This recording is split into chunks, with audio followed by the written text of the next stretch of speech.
अनंत चतुर्दशी व्रत कथा। प्रेम से बोलिए श्री कृष्ण भगवान की जय।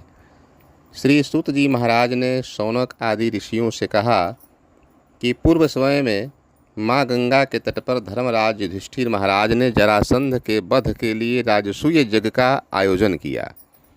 युधिष्ठिर ने भगवान श्री कृष्णचंद्र जी के सहित भीमसेन, अर्जुन आदि भाइयों के साथ अनेक रत्नों से सुशोभित मोती जड़ी हुई स्वर्ग के तुल्य विशाल यज्ञशाला बनवाई और उसके लिए सब राजाओं को अनेक प्रकार से जीत कर ले आए। एक समय गांधारी और राजा धृतराष्ट्र का पुत्र जो दुर्योधन नाम से विख्यात था, वह उस यज्ञशाला में आकर प्रांगण में जल की प्रतिमा देखकर वस्त्र को ऊंचा कर उस जगह धीरे धीरे चलने लगा। यह देख कर के द्रौपदी आदि सुंदर स्त्रियां हंसने लगी और दुर्योधन आगे जल को भूमि जानकर उसमें गिर पड़ा। यह देखकर राजा लोग भी, तप रूप वाले ऋषिगण भी और ऋषि गण के साथ साथ द्रौपदी आदि सुंदर नेत्रों वाली स्त्रियां भी हंसने लगी। यह देखकर के महाराजा धीराज दुर्योधन अत्यंत क्रोधित होकर अपने मामा शकुनी के साथ अपने राज्य में जाने के लिए तैयार हुआ। उस समय मामा शकुनी ने अत्यंत मधुर वचन कहा कि हे राजन, आप क्रोध का त्याग करें, आगे आपको बहुत कार्य करना है, इसलिए आप महाक्रोध का त्याग करें। हे राजेंद्र, यज्ञशाला से अपने घर चलने के लिए उठिए। तब ऐसा ही सही कहकर राजा दुर्योधन ने राजाओं के साथ हस्तिनापुर जाकर राजा पांडु के श्रेष्ठ पुत्र युधिष्ठिर, भीमसेन, अर्जुन आदि को बुलाकर के अपने राज्य में प्रसन्न होकर के जुआ खेलने का आमंत्रण दिया और आकर के पांचों पांडव जुआ खेलने भी लगे। उस जुए में छल पूर्वक पांडवों का संपूर्ण धन कौरवों ने जीत लिया। तदंतर भ्राताओं के साथ युधिष्ठिर महान विपत्तियों को प्राप्त होकर के जंगलों के बीच वनचर जो भिलादिक रहते हैं उनके सदृश जीवन जीने लगा। पांडवों के इस समाचार को सुनकर के श्री कृष्ण वहाँ गए। सूत जी ने शौनक आदि ऋषियों से कहा कि दुख से अत्यंत दुर्बल पांडव लोग वन में रहते थे। महात्मा श्री कृष्णचंद्र जी को देख करके क्रम से पूजनादिक और प्रणाम कर राजा युधिष्ठिर बोले कि हे प्रभु, भाइयों सहित हमको यह दारुण दुख प्राप्त हुआ है। इस दुख रूपी सागर में हम कैसे छुटकारा पाएंगे, सो कहिए। हम कौन से उत्तम देवता का पूजन करें अथवा कौन सा व्रत करें जिससे हमको राज्य मिले? हमारा हित तो आप ही की कृपा से होगा। ऐसा सुनकर के श्री कृष्ण भगवान बोले कि हे युधिष्ठिर, पुरुषों और स्त्रियों के समस्त पापों को नष्ट करने वाला अत्यंत उत्तम एक अनंत नामक व्रत है जो भाद्रपद मास के शुक्ल पक्ष की चतुर्दशी तिथि को होता है। उस व्रत के अनुष्ठान मात्र से संपूर्ण पापों का नाश हो जाता है। ऐसा सुनकर के राजा युधिष्ठिर ने कहा कि हे वासुदेव, आपने जो अनंत व्रत कहा सो क्या शेषनाग अथवा अनंत नाम के नक्षत्र का व्रत है? यह अनंत पर ब्रह्म का यह व्रत है। हे केशव, यह अनंत किस देवता का नाम है, सो सत्य सत्य कहिए। ऐसा सुनकर के श्री कृष्ण भगवान बोले कि हे धर्मराज, अनंत हमारा ही नाम है, इसे हमारा ही स्वरूप जानो। सूर्य आदि जितने भी देवता है और काल आदि जो कहे गए हैं सब हमको ही जानो। और कला, काष्ठा, मुहूर्त आदि, दिन रात्रि तथा यह सब जितने शरीरवान प्राणी हैं तथा पक्ष, मास, ऋतु, वर्ष, युग और कालादि की व्यवस्था सब हम ही को जानो। यह जो मैंने कालादि कहा वह इस अनंत नाम से प्रसिद्ध है। वहीं मैं भूमि का भार कम करने के लिए इस समय कृष्ण नाम से अवतरित हुआ हूँ। दानवों का नाश तथा साधु पुरुषों की रक्षा के निमित्त मुझे वासुदेव के कुल में उत्पन्न जानो। आदि अंत मध्य जिसका नहीं है, ऐसे श्री कृष्ण, विष्णु, शिव, वैकुंठ, सूर्य, चंद्र सर्वत्र व्याप्त ईश्वर मुझको ही जानो। हे युधिष्ठिर, नहीं है उत्तम जिससे ऐसा विश्वरूप जो योगी लोगों से ध्यान किया गया है। वह संपूर्ण रूप वाले अनंत हम ही हैं, जिसमें 14 इंद्र, 8 वसु, 12 सूर्य, 11 रुद्र, 7 ऋषि, 7 समुद्र तथा वृक्ष आदि सहित संपूर्ण पर्वत हम ही को जानो। और 27 नक्षत्र, 10 दिशाएं, पृथ्वी, 7 पाताल तथा भूर्भुवादिक 7 स्वर्ग, यह सब हम ही को जानो। इस विषय में कुछ भी संदेह न करो। ऐसा वचन सुनकर के राजा युधिष्ठिर बोले कि हे सर्वव्यापी भगवान, अनंत व्रत का महात्म्य और विधि मुझसे कहिए। अनंत व्रत का अनुष्ठान करने वाले प्राणी को क्या पुण्य और क्या फल मिलता है, वह भी मुझसे कहिए। पूर्व काल में यह अनंत व्रत किसने किया है? मृत्युलोक में किसने प्रकाशित किया है, यह सब विस्तार पूर्वक हमसे कहिए। युधिष्ठिर का ऐसा वचन सुनकर भगवान श्री कृष्ण बोले कि सतयुग में सुमंत नाम का एक ब्राह्मण था। उसने वशिष्ठ गोत्र में उत्पन्न सुंदर दीक्षा नाम की भृगु ऋषि की कन्या के साथ वेदोक्त विधि से विवाह किया। हे राजन, दीक्षा नाम की स्त्री से समय पाकर अनेक सुंदर लक्षणों से युक्त एक कन्या उत्पन्न हुई। वह शीला नाम की अत्यंत सुशीला कन्या पिता के घर बढ़ने लगी। उसकी पतिव्रता माता कालज्वर के दाह से दुखित होकर के और नदी के जल में प्राण त्याग करके स्वर्गलोक की ओर चली गई। तदंतर उस सुमंतु नामक ब्राह्मण ने धर्म नाम की एक दुशीला नाम की कन्या से विधि पूर्वक विधान पूर्वक विवाह किया। वह स्त्री राम के ही सदृश दुष्ट स्वभाव, कर्कश वचन बोलने वाली और बड़ी प्रचंड थी। वह शीला नाम की कन्या पिता के घर में गृह कार्य करने में बड़ी चतुर थी। वह आंगन बाहर दरवाजे के ऊपर देहली के ऊपर स्वास्तिक, शंख, कमल के नीले, सफ़ेद, काले अनेक प्रकार के चिन्हों को लिख कर देखा करती थी। इसके अनंतर इसी तरह बहुत दिन बीतने पर कौमारावस्था में प्राप्त होकर शीला पिता के घर में बड़ी मंगल देने वाली हुई। उसको देखकर पिता सोचने लगा कि हम यह कन्या पृथ्वी में किस गुणवान वर को दे, ऐसा विचार कर वे दुखित हुए। उसी समय वेद वेदांग जानने वाले कौंडिन्य नाम के मुनि कन्या के लिए आए। वे बोले कि तुम्हारी गुणयुक्ता कन्या से मैं विवाह करना चाहता हूँ। ऐसा सुनकर के पिता ने शुभ दिन में ब्राह्मणों में इंद्र तुल्य कौंडिन्य मुनि को अपनी कन्या दे दी। श्री कृष्ण जी ने कहा कि हे धर्मराज, सुमंत ने वेद विधि से उसका विवाह किया है। उस समय वहाँ पर स्त्रियां गीत गाने लगी, ब्राह्मण लोग स्वस्ति भाषण करने लगे, बंदी जय घोष करने लगे। इस प्रकार विवाह कर सुमंतु ब्राह्मण अपनी कर्कशा स्त्री से बोला कि दामाद के संतोष के लिए कुछ धन दहेज के रूप में देना चाहिए। ऐसा सुनकर के कर्कशा क्रोध से घर की शोभा बिगाड़ कर संपूर्ण द्रव्यादिक पेटी में अच्छी तरह बंद करके दामाद से ही जाकर बोल दी कि आप घर जाइए, हमारे घर में कुछ भी द्रव्य नहीं है, यदि विश्वास न हो तो देख लीजिए। श्री कृष्ण जी ने कहा कि हे पार्थ, ऐसा सुनकर वे मुनि उदास हुए। वह कन्या भोजन से बचे हुए अन्न आदि को मार्ग में खर्च करती हुई गई। कौंडिन्य मुनि भी उस सुमंत की कन्या शीला को बैलगाड़ी पर बैठा करके शनैः शनैः चलने लगे। जाते जाते पुण्यदायक यमुना नदी को देख करके उनके किनारे रथ खड़ा कर शिष्यों को नियुक्त कर वे स्नान आदि संध्या आदि करने चले गए। मध्याह्न के समय भोजन का समय जानकर रथ से उतर करके नदी के किनारे उस शीला ने लाल वस्त्र पहने हुए स्त्रियों के समूह को चतुर्दशी के दिन श्री जनार्दन भगवान का पूजन करते हुए देखा। उनके पास जाकर के उन स्त्रियों से शीला धीरे से पूछने लगी कि तुम लोग क्या कर रही हो, इस व्रत का क्या नाम है। ऐसा सुनकर शील ही है श्रृंगार जिसका। ऐसी उस शीला से वे स्त्रियां बोली कि यह अनंत का व्रत है, हम लोग अनंत भगवान को ही पूजते हैं। ऐसा सुनकर के शीला बोली कि मैं भी यह उत्तम व्रत करूंगी। इस समय अनंत व्रत की विधि क्या है, यह व्रत किस प्रकार किया जाता है, इसमें क्या दान होता है, कौन देवता पूजे जाते हैं, सो मुझसे कहो। ऐसा सुनकर वे स्त्रियां बोली कि हे शीले, उत्तम अन्न की प्रस्थ मात्र यानी 1 सेर अन्न लेकर के मालपुआ आदि पकवान बना करके आधा ब्राह्मण को देवे, आधा स्वयं भोजन करे, फिर कृपणता न करते हुए शक्ति के अनुसार दक्षिणा देवे। यह व्रत नदी के तीर पर करे, भगवान हरि की कथा सुने, कूश के शेष नाग को बना करके बांस के पात्र में रह करके फिर स्नान करा करके मंडप के भीतर भगवान का सविधि पूजन करे, चंदन पुष्प धूप दीप अनेक प्रकार के नैवेद्य आदि मिष्ठान सहित भोग लगावे। उनके आगे मजबूत सूत का डोरा केसर रंग का 14 गांठ देकर बाएं हाथ में बांधे। प्रथम यह स्मरण रहे कि हे वासुदेव, नहीं है अंत जिसका, ऐसे संसार रूपी श्री महासागर में डूबे हुए मेरी अच्छी तरह उद्धार करो, अपने अनंत रूप में लीन करो। यह सूत्र रूपी अनंत भगवान आपको बारंबार नमस्कार है। ऐसा स्मरण कर सूत्र रूपी अनंत भगवान को बाएं हाथ में बांधकर स्वस्थ चित्त हो भोजन करे। संसार रूपी अनंत नारायण भगवान का व्रत करे, ध्यान करे, पूजन करे और उसके बाद भोजन करके अपने अपने घर जाए।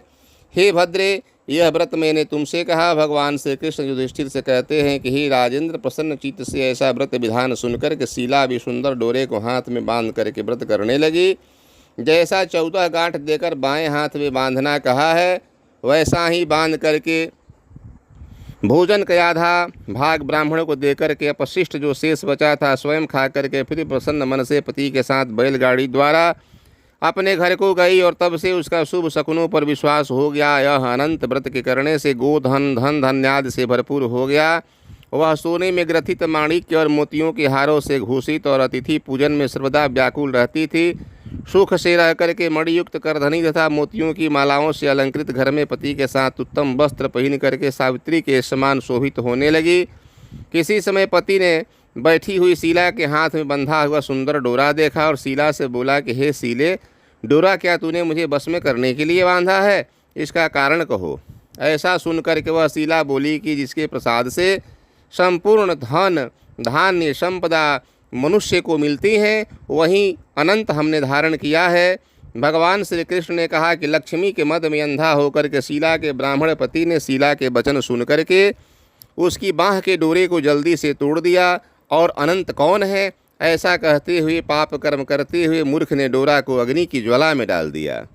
उधर शीला व्याकुल होकर के हाहाकार करती हुई दौड़ी। उसने डोरे को लेकर के दूध में डाल दिया। इस पाप कर्म से उसकी वह लक्ष्मी धीरे धीरे नष्ट होने लगी। गऊ आदि चोर चुरा ले गए, घर में आग लग गई, सब धन नष्ट हो गया। जो जिस तरह से घर आया था सब उसी तरह से फिर नाश हो गया। इसी तरह कुटुंब भी आपस में लड़ने लगे, कलह होने लगी, भाइयों में लड़ाई होने लगी। अनंत को फेंकने के पाप से घर में दरिद्रता घुस आई। भगवान श्री कृष्ण ने कहा कि हे युधिष्ठिर, उसके साथ संसार में कोई बातचीत भी नहीं करता था। वह शरीर से अति संतप्त हो गया और मन से भी दुखी रहता था। बड़े भारी दुख को पाकर के कौंडिन्य मुनि ने अपनी पत्नी कन्या शीला से कहा कि हे शीले, एकाएक उत्पन्न इस शोक के कारण मैं दुखी हो गया हूँ और मेरा संपूर्ण धन नष्ट हो गया। स्वजनों में कलह होता है, मुझसे कोई बात भी नहीं करता। शरीर में नित्य ज्वर आदि ताप बने रहते हैं। चित्त में बड़ा ही खेद रहता है। इसका क्या कारण है? तुम जानती हो तो कहो। क्या उपाय है जिससे मेरा भाग्य अच्छा हो? ऐसा सुनकर के शील ही है आभूषण जिसका ऐसे सुंदर स्वभाव वाली शीलापति से बोली कि अनंत फेंकने के पाप कर्म से यह सब दुख प्राप्त हुआ है। हे महाभाग, उसके लिए आप उपाय करें, फिर सब ठीक हो जाएगा। ऐसा उसके कहने से वह ब्राह्मण मन से हरि भगवान की शरण में गया। इसके अनंतर वह कौंडिन्य मुनि खेद को प्राप्त हो वन को गए। वहाँ से उत्तम ब्राह्मण वायु का भक्षण कर तप करने की इच्छा से उस परमेश्वर का ध्यान करते हुए सोचने लगे कि जिसके प्रसाद से मुझे धन धान्यादि मिला है, उसकी अपमान करने से मैं निर्धन होकर के कष्ट को प्राप्त को हो गया। मुझको अतिशय सुख और दुख दोनों प्राप्त होने वाला धन प्राप्त हुआ है। ऐसा चिंतन करते हुए गहन वन में घूमने लगे। वहीं पर फला फूला एक आम का वृक्ष देखा। वह ऐसा था कि जिस पर एक भी पक्षी नहीं था, करोड़ों कीड़े लगे हुए थे। उसने आम के वृक्ष से पूछा कि अनंत भगवान को आपने कहीं देखा हो तो हे सौम्य कहो, मेरे चित्त में अतिशय दुख है। यह सुनकर के वह आम का वृक्ष बोला कि हे ब्राह्मण, मैंने अनंत भगवान को कहीं नहीं देखा है। यह सुनकर के वह दुखित होकर के चल दिया। अनंत भगवान को कहाँ देखेंगे, ऐसा विचार करता हुआ घूमने लगा। इतने में बछड़े सहित गऊ को देखा जो वन के मध्य में इधर उधर दौड़ रही थी।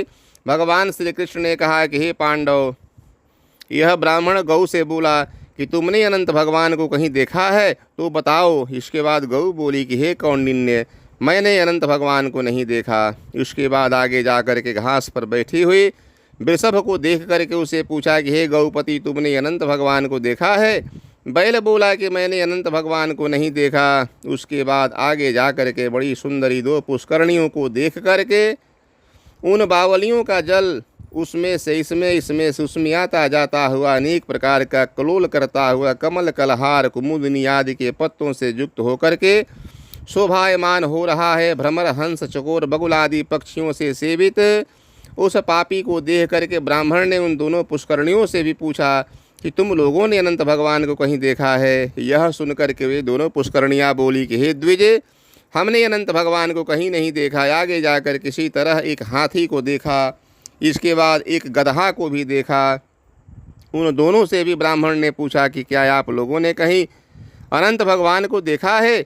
ऐसा पूछकर ब्राह्मण निराश होकर के उस जगह पर बैठ गया। फिर वह ब्राह्मण होश में आकर कहा कि हे अनंत, ऐसा कहते कहते उठ करके चित्त में यह निश्चय करता हुआ कि अब मैं जरूर प्राण को त्याग कर दूंगा। भगवान श्री कृष्ण ने कहा कि हे धर्मराज, उस ब्राह्मण ने प्राण त्यागने के लिए वृक्ष में फांसी लगाने के लिए योजना बनाई। उसी समय दयाद्र हृदय अनंत भगवान भी प्रत्यक्ष हो वृद्ध ब्राह्मण का रूप धारण कर बोले कि यहाँ आओ। यह कह करके उस कौंडिन्य का हाथ पकड़ करके गुफा में ले गए। उस गुफा में कौंडिन्य मुनि ने एक नगर देखा जिसमें बड़ी ही स्वरूपवान स्त्री पुरुष विद्यमान थे।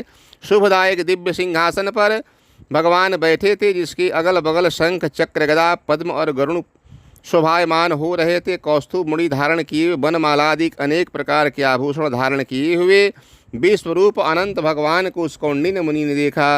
अतिशय प्रकाशमान स्वरूप वाले भगवान को देख करके उनके आगे ऊंचे स्वर में बोला कि हे प्रभु, आपकी जय हो। ऐसा कह करके ब्राह्मण बोला कि हे नाथ, हे पुंडरीकाक्ष, हम पाप रूप पाप कर्म करने वाले, हमारी आत्मा पाप रूप है और हम पाप से ही उत्पन्न हुए हैं। आप मेरी रक्षा करें, आप मेरे संपूर्ण पापों को हरने वाले हैं।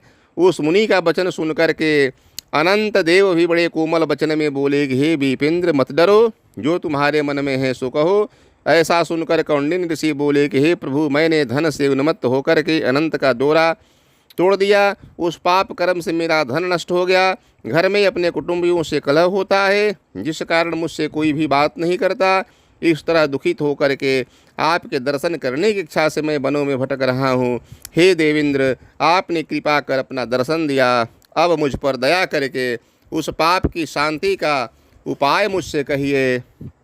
तब श्री कृष्ण भगवान बोले कि हे युधिष्ठिर, भक्ति से प्रसन्न होकर के देवता क्या नहीं देते हैं। ऐसा उत्तम ब्राह्मण का वचन सुनकर के अनंत भगवान कहते हैं कि हे कौंडिन्य, तुम विलंब मत करो, अपने घर जाओ और भक्ति से 14 वर्ष तक अनंत का व्रत करो। इससे संपूर्ण पापों से छूटकर पुत्र पौत्र को उत्पन्न करके इच्छित भोगों को भोग करके उत्तम सिद्धि को प्राप्त करोगे। अंत में मेरा स्मरण करके मुझसे बिना संदेह प्राप्त कर सकोगे। हम संपूर्ण लोगों के कल्याण के लिए तुमको वरदान देते हैं। यह शीला का अनंत व्रताधिक श्रेष्ठ आख्यान और कल्याण करने वाला अनंत व्रत जो प्राणी सुनकर किया करेंगे, वे शीघ्र ही पापों से छूट करके परम गति को प्राप्त होंगे। अनंत देव ने कहा कि हे ब्राह्मण, मेरे पास जिस मार्ग से तू यहाँ आया है उसी मार्ग से जल्दी घर चला जा। ऐसा सुनकर के कौंडिन्य ऋषि बोले कि हे स्वामिन, मैं जो पूछता हूँ सो बताइए। जंगल में घूमते घूमते मैंने कुछ कौतुक देखा। हे जगत गुरु, वह कहे, वह आम का वृक्ष कौन था, वह गऊ कौन थी, वह वृषभ कौन था, वह कमल कुमुद कलहार से सुशोभित परम सुंदर बड़े जंगल में मैंने 2 पुष्करणियाँ देखी, सो क्या थी, वह गधा कौन था, वह हाथी कौन था, वह उत्तम वृद्ध ब्राह्मण कौन थे। अनंत देव बोले कि वह आम का वृक्ष वेद विद्या को अच्छी तरह से जानने वाला ब्राह्मण था। उसने शिष्यों की भिक्षा नहीं दी, इसलिए वह वृक्ष हुआ। और जो गौ देखी वह बीज को खाने वाली पृथ्वी रही। जो घास पर वृषभ देखा वह सत्यनारायण धर्म था। और धर्म और अधर्म आदि जो कुछ भी परस्पर होती थी आपस में लेती और देती रहती थी। और वेद पाठी ब्राह्मणों को नहीं दिया था, भिक्षुओं को भिक्षा नहीं दी। उस पाप कर्म से दोनों का जल आपस में इधर से उधर होता है। गधा जो देखा सो तुम्हारा क्रोध था, वह जो हाथी देखा सो तुम्हारा अभिमान था, और वह जो ब्राह्मण रहे वह अनंत हम है, और गुफा जो रही है यह कठिन संसार सागर है। अनंत देव ऐसा बता करके उसी जगह अंतर ध्यान हो गए। यह सब स्वप्न के समान देख करके उस जगह से मुनि अपने घर आए और 14 वर्ष तक अनंत व्रत को करके जैसा अनंत देव ने कहा था वह सब भोग करके अंत में अनंत देव का स्मरण करते हुए अनंत लोक में चले गए। तो हे राजऋषि, तुम भी यह कथा सुनो, व्रत करो। जिस प्रकार ब्राह्मण को 14 वर्ष का फल प्राप्त हुआ, तुम भी उसी तरह अनंत देव की कृपा से सब इच्छित वस्तु एक ही वर्ष में कथा सुनकर व्रत करने से प्राप्त कर लोगे। हे राजन, व्रतों में उत्तम व्रत मैंने कहा जिसको सुन करके प्राणी सब पापों से छूट जाते हैं, इसमें तनिक भी संदेह नहीं है, और हरि चरणों को प्राप्त होते हैं। हे कुरुकुल में उत्पन्न युधिष्ठिर, जो शुद्ध विचार करने वाले प्राणी संसार रूपी गुफा में सुख से फिरने की इच्छा करते हैं, वे तीनों लोकों के स्वामी अनंत देव का पूजन करके डोरे को दाहिने हाथ में बांधते हैं तो वे अवश्य ही सत्यलोक को जाते हैं। प्रेम से बोलिए श्री कृष्ण भगवान की जय, अनंत भगवान की जय।